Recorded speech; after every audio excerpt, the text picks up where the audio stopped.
Before you go dropping serious money on gardening supplies this season, you may want to double check your pantry. Unfortunately, snails and slugs can do serious damage to your plants over time.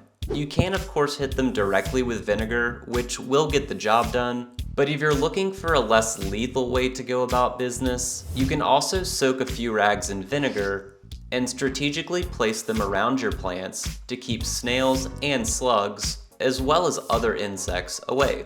And as an added bonus, most animals like deer and even snakes also hate the smell of vinegar. As for weeds, you'll want to spray them with vinegar just enough to coat the plant, but not so much that it's dripping, since the high acidity of vinegar can penetrate plant membranes, killing them from the leaves down. Vinegar can also serve as an antifungal to help save your plants from mildew, mold, and other fungi. All you'll need to do is mix 3 tablespoons of apple cider vinegar with a gallon of water and shake it up.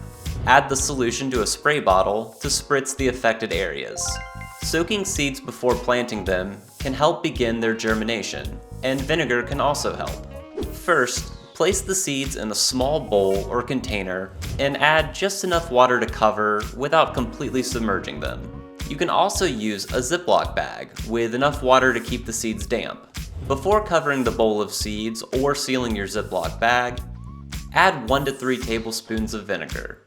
Let the seeds soak for 8 to 12 hours, but no longer than 24. Be sure to drop a comment below with your gardening advice. And stay tuned to Lifehacker for more tips and tricks on how to do everything better.